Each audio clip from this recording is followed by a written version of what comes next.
பாத்திரத்தில் ஒரு table spoon எண்ணெயை சேர்த்துக்கலாம். எண்ணெய் சூடான பிறகு 10-15 வெந்தயம் சேர்த்துக்கலாம். வெந்தயம் பொரியணும். வெந்தயம் பொரிஞ்ச பிறகு 1/4 டீஸ்பூன் கடுகு, 1/4 டீஸ்பூன் சீரகம் சேர்த்துக்கலாம்.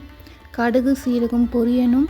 பொரிந்த பிறகு 2 காய்ந்த மிளகாய் சேர்த்து கலந்து விட்டுக்கலாம். இப்போ கொஞ்சமாக கருவேப்பிலை சேர்த்துக்கலாம். பெரிய வெங்காயம் 1 கட் பண்ணி சேர்த்துக்கலாம். வெங்காயம் சேர்த்து வெங்காயம் பாதி அளவு வதங்குற வரைக்கும் வதக்கிக்கலாம். வெங்காயம் வதங்கிருச்சு. பெரிய தக்காளி 1 கட் பண்ணி சேர்த்துக்கலாம். 2 பச்சை மிளகாய் நீல வாக்கில் கீறி சேர்த்து தக்காளி பாதி அளவு வதங்குற வரைக்கும் வதக்கிக்கலாம். இப்போ தக்காளி பாதி அளவு வதங்கிருச்சு. இப்போ 1/4 டீஸ்பூன் மஞ்சள் தூள் சேர்த்துக்கலாம். மஞ்சள் தூள் சேர்த்துட்டு கலந்து விட்டுக்கலாம். தேவையான அளவு குழம்பு மிளகாய்த்தூள் சேர்த்துக்கோங்க. நான் 1 டீஸ்பூன் குழம்பு மிளகாய்த்தூள் சேர்த்துக்கிறேன். மிளகாய்த்தூள் சேர்த்துட்டு கலந்து விட்டுக்கலாம்.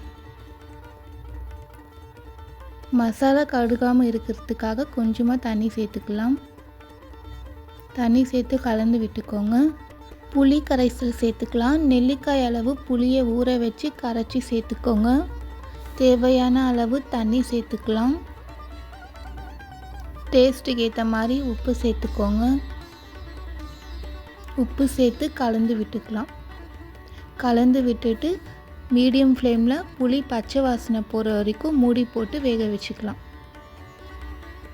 1/4 கிலோ முள்ளங்கி க்ளீன் பண்ணிவிட்டு கட் பண்ணி கொஞ்சமாக உப்பு கொஞ்சமாக தண்ணி சேர்த்து வேக வச்சு எடுத்துக்கலாம். புளி பச்சை வாசனை போயிருச்சு. வேக வச்ச முள்ளங்கியை சேர்த்துக்கலாம்.